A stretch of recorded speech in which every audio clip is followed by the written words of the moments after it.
ಇವತ್ತು ನಮ್ಮೆಲ್ಲರ ನಾಯಕರು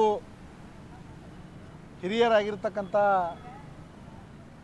ಹುಟ್ಟು ಹೋರಾಟಗಾರರು ಶೋಷಿತ ವರ್ಗಗಳ ಬಗ್ಗೆ ಅಪಾರ ಕಾಳಜಿ ಉಳ್ಳಂಥ ನಮ್ಮ ಸೋದರ ಮಾಪಣ್ಣ ಹದನೂರವರು ನಮ್ಮ ನಗಲಿ ಇವತ್ತಿಗೆ 1 ವರ್ಷ ಆಯಿತು. ಅವರ ಒಂದು ಶ್ರದ್ಧಾಂಜಲಿ ಕಾರ್ಯಕ್ರಮದಲ್ಲಿ ಭಾಗವಹಿಸಿ ಅವರಿಗೆ ಶತಶತ ನಮನಗಳನ್ನು ಸಲ್ಲಿಸಿ ಇವತ್ತು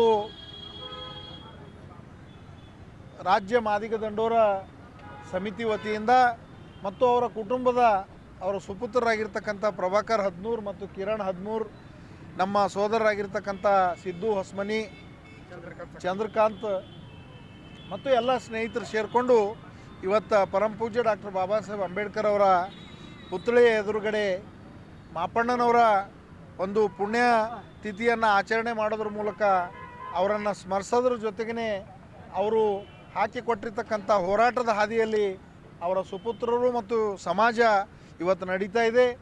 ಇವತ್ತೇನು ಮಾಪಣ್ಣವರು ಪರಮಪೂಜ್ಯ ಡಾಕ್ಟರ್ ಬಾಬಾ ಸಾಹೇಬ್ ಅಂಬೇಡ್ಕರ್ ಅವರ ಮತ್ತು ಜಗಜೀವನ್ ರಾಮ್ ಜಿಯವರ ಅಪಾರ ಕಾಳಜಿ ಉಳ್ಳಂಥ ಮತ್ತು ಅವರ ಚಿಂತನೆಯಲ್ಲಿ ನಡೀತಕ್ಕಂಥ ಒಬ್ಬ ನಾಯಕರಾಗಿದ್ದರು.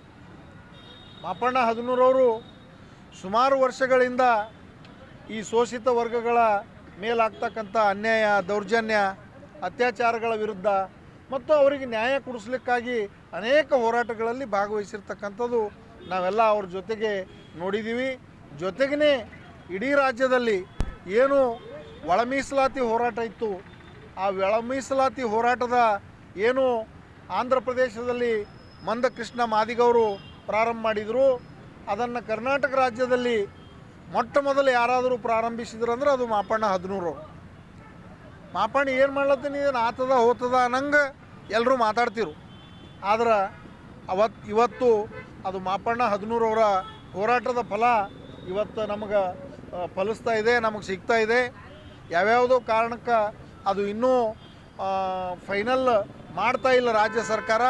ಕೂಡಲೇ ಮುಖ್ಯಮಂತ್ರಿಗಳು ಮತ್ತು ಎಲ್ಲ ದಲಿತ ಸಚಿವರು, ಇನ್ನಿತರ ಸರ್ಕಾರದ ಮಂತ್ರಿಗಳು ಈ ಒಳ ಮೀಸಲಾತಿ ಪರವಾಗಿ ಗಟ್ಟಿ ಧ್ವನಿಯನ್ನು ಎತ್ತೋದ್ರ ಮೂಲಕ ಅದನ್ನು ಅಂತಿಮವಾಗಿ ಅದಕ್ಕೆ ರೂಪರೇಷೆ ಕೊಟ್ಟು ದಲಿತರಿಗೆ ಅನುಕೂಲ ಮಾಡಿಕೊಡ್ತಕ್ಕಂಥ ಕೆಲಸ ಮಾಡಿದ್ದೆ ಆದ್ರೆ ಅದು ನಮ್ಮ ಮಾಪಣ್ಣ ಹದನೂರವರಿಗೆ ನಿಜವಾದ ಶ್ರದ್ಧಾಂಜಲಿ ಸಲ್ಲಿಸ್ದಂಗೆ ಆಗ್ತದ ಅಂತಕ್ಕಂಥ ಮಾತನ್ನು ಹೇಳಿ ಇವತ್ತು ಮಾಪಣ್ಣ ಅಣ್ಣವರ ಆತ್ಮಕ್ಕೆ ಶಾಂತಿ ಸಿಗಲಿ.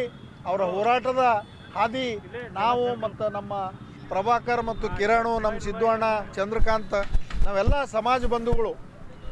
ಇನ್ನೊಂದು ಮಾಪಣ್ಣ ಮಾದಿಗ ದಂಡೋರ ಹೋರಾಟ ಸಮಿತಿ ಅಂತ ಹೆಸರಿದ್ರೂ ಕೂಡ ಎಲ್ಲ ದಲಿತ ವರ್ಗಗಳನ್ನು ಒಟ್ಟಿಗೆ ತೆಗೆದುಕೊಂಡು ಹೋಗ್ತಕ್ಕಂಥ ಒಂದು ಎದೆಗಾರಿಕೆ, ದೊಡ್ಡ ವಿಶಾಲ ಹೃದಯ ಮಾಪಣ್ಣ ಅಣ್ಣಂದಿತ್ತು ಅಂತಕ್ಕಂಥ ಮಾತನ್ನು ಹೇಳಿ ಅವರಿಗೆ ಬುದ್ಧ, ಬಸವ, ಬಾಬಾ ಸಾಹೇಬ್ ಅಂಬೇಡ್ಕರ್ರು ಮತ್ತು ಜಗಜೀವನ್ ರಾಮ್ ಅವರು ಹಾಗೂ ಎಲ್ಲ ಸಂತರು, ಶರಣರು ಅವರ ಆತ್ಮಕ್ಕೆ ಮತ್ತೊಮ್ಮೆ ಶಾಂತಿ ಕರುಣಿಸಲಿ, ಅವರ ದಾರಿಯಲ್ಲಿ ನಾವೆಲ್ಲರೂ ನಡೆಯೋಣ ಅಂತಕ್ಕಂಥ ಮಾತನ್ನು ಹೇಳಿ ಮತ್ತೊಮ್ಮೆ ಮಾಪಣ್ಣನವರಿಗೆ ಅಭಿನಂದನೆಗಳನ್ನು ಸಲ್ಲಿಸ್ತೇನೆ. ಕಲಬುರಗಿ ನಗರದಲ್ಲಿ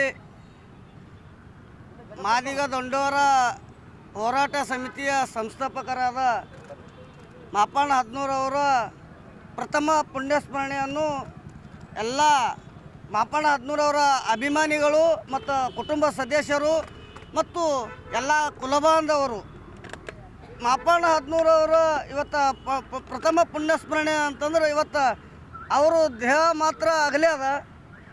ಮಾಪಣ್ಣ ಹದನೂರವರ ತತ್ವ ಸಿದ್ಧಾಂತ ಸದಾ ಇವತ್ತಿನ ದಿವಸ ನಮ್ಮ ಜೊತೆಗದ. ನಾವೆಲ್ಲರೂ ಕಲಬುರಗಿ ಜಿಲ್ಲೆ ಅಷ್ಟೇ ಅಲ್ಲ, ಇಡೀ ಕರ್ನಾಟಕ ರಾಜ್ಯದಂಥ ಮಾಪಣ್ಣ ಹದನೂರವರ ಹೆಸರು ಭಾಳ ಅಮರವಾಗಿ ಮಾಡ್ಕೊಂಡು ಬಂದಂಥವ್ರು. ಅವರು ಸಾಮಾನ್ಯವಾದ ವ್ಯಕ್ತಿ ಅಲ್ಲ. ಕಲಬುರಗಿ ಜಿಲ್ಲೆಯಲ್ಲಿ ಅಷ್ಟೇ ಅಲ್ಲ, ಇಡೀ ರಾಜ್ಯದಂಥ ಈ ಮಾದಿಗ ಸಮುದಾಯ, ಮಲಗಿದಂಥ ಮಾದಿಗ ಸಮುದಾಯ ಬೆಳೆದಂಥ ಎಬ್ಬಿಸಿದಂಥ ವ್ಯಕ್ತಿ ಯಾರಾದರೂ ಆದ್ರೆ ಮಾಪಣ್ಣ ಹದನೂರು ಅಣ್ಣವ್ರು ಅಂತ ಈ ಸಂದರ್ಭದಲ್ಲಿ ಹೇಳಕ್ಕೆ ಇಷ್ಟಪಡ್ತೀನಿ. ಯಾಕಂದ್ರೆ ಈ ಒಳ ಮೀಸಲಾತಿ ಹೋರಾಟವನ್ನು ಪ್ರಾರಂಭ ಮಾಡಿದಂಥ ಮಹಾನ್ ವ್ಯಕ್ತಿ ಮಾಪಣ್ಣ ಹದನೂರವ್ರು ಆಗ್ತಾರೆ. ಅವರೆಲ್ಲರ ಜೊತೆ ಕೈ ಜೋಡಿಸಿದಂಥ ನಮ್ಮ DSS ಸಂಘಟನೆಗಳಾಗಿರ್ಬೋದು, ಬೇರೆ ಬೇರೆ ಮಾದಿಗ ಪರ ಸಂಘಟನೆಗಳಾಗಿರ್ಬೋದು, ಮಾಪನ 14 ಅವರಿಗೆ ಬೆಂಬಲವಾಗಿ ನಿಂತಂಥ ಎಲ್ಲ ನಮ್ಮ ಸೋದರ ಅಂಬರ ಅಷ್ಟಿಗೆ ಅಣ್ಣವರು ಇನ್ನಿತರ ಭಾಳಷ್ಟು ಜನರು ಅದಾರ. ಯಾಕಂದ್ರೆ ಮಾಪನ 14 ಅವರು ಯಾವುದೇ ರೀತಿ ಜಾತಿ ಭೇದ ಯಾವುದೇ ಇರಲಾರ್ದೆ ಶೋಷಿತ ಜನಾಂಗಕ್ಕಾಗಿ ಅವರು ಹಗಲು ಇರಳು ಯಾವುದೇ ರೀತಿ ಆಸ್ತಿ ಇಲ್ಲ, ಅಂತಸ್ತಿಲ್ಲ, ದುಡ್ಡು ಮಾಡಿಲ್ಲ. ಇವತ್ತಿನ ದಿವಸ ಸಮಾಜಕ್ಕಾಗಿ ಇವತ್ತು ಅವರ ಜೀವನವನ್ನು ಮುಡುಪಾಗಿಟ್ಟಂಥ ವ್ಯಕ್ತಿ ಯಾರಾದ್ರೂ ಅದ್ರ ಮಾಪನ 14 ಅಂತ ಈ ಸಂದರ್ಭವಾಗಿ ಹೇಳಕ್ಕೆ ಇಷ್ಟಪಡ್ತೀನಿ. ಯಾಕಂದ್ರೆ ಇವತ್ತು ಅವರು ಅಗಲ್ಯಾರ, ಆದ್ರೆ ಅವರು ತತ್ವ ಸಿದ್ಧಾಂತ ನಮ್ಗೆ ಯಾವತ್ತೂ ನಾವು ಜೀವನದಾಗ ನಾವು ಶಾಶ್ವತ. ಇವತ್ತು ನಾವು ಮಾದಿಗ ಅಂತ ಹೇಳ್ಬೇಕಂತಂದ್ರೆ ಮಾಪನ 14 ಅವರು ಕಾರಣ ಆಗ್ತಾರೆ. ಯಾಕಂದ್ರೆ ಕಲಬುರಗಿ ಜಿಲ್ಲೆಯಲ್ಲಿ ನಮ್ಮ ಜಾತಿ ಹೆಸರು ಹೇಳ್ಕೊಂಡು ಓಡಾಡಬೇಕಾದ್ರೆ ಭಾಳ ಕಷ್ಟ ಇತ್ತು.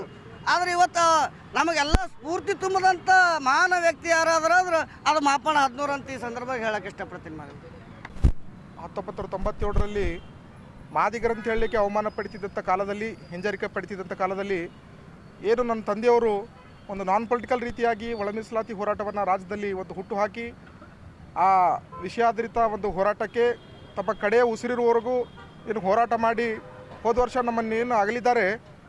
ಇವತ್ತು ಅವರು ಪ್ರಥಮ ಪುಣ್ಯಸ್ಮರಣೆ. ಅವರು ಹಾಕಿಕೊಟ್ಟಂಥ ಹಾದಿಯಲ್ಲಿ ಮತ್ತು ನಾವು ಯಾವುದೇ ಒಂದು ನಾನ್ ಪೊಲಿಟಿಕಲ್ ಆಗಿ ಒಂದು ಯಾವುದೇ ರಾಜಕೀಯ ಪಕ್ಷದ ಇದ್ರ ಜೊತೆಗೆ ಸತ್ಯದ ಪರವಾಗಿ ನ್ಯಾಯದ ಪರವಾಗಿ ಅವ್ರು ಹಾಕಿಕೊಂಡಂಥ ಮಾರ್ಗದರ್ಶನದಲ್ಲಿ ನಾವು ಸಾಯೋವರೆಗೂ ನಡಿತೀವಿ. ಈ ಹೋರಾಟಕ್ಕೆ ಎಲ್ಲರೂ ಕೈ ಜೋಡಿಸ್ಬೇಕು. ಹಿರಿಯರು ಆಮೇಲೆ ನಮ್ಮ ತಂದೆಯವರು ಭಾಳ ಆತ್ಮೀಯರಂಥ ಅಂಬರೀಷ್ಗಿ ಅಣ್ಣವ್ರು ಬಂದಿದ್ದಾರೆ. ನನಗೆ ಭಾಳ ಖುಷಿಯಾಗಿದೆ. ಇವತ್ತು ನಮ್ಮ ತಂದೆಯವರು ಅವ್ರ ಬಗ್ಗೆ ಭಾಳ ಹೇಳ್ಕೊತಿದ್ರು, ನಮ್ಮ ಜೊತೆ ಅವ್ರದ್ದು ಮಾತುಗಳೆಲ್ಲ ಹಂಚ್ಕೋತಿದ್ರು. ಅದನ್ನು ಭಾಳ ಖುಷಿಯಾಗಿದೆ. ಎಲ್ಲರೂ ನಿಮ್ಮದು ಸಹಕಾರ ಇರಲಿ.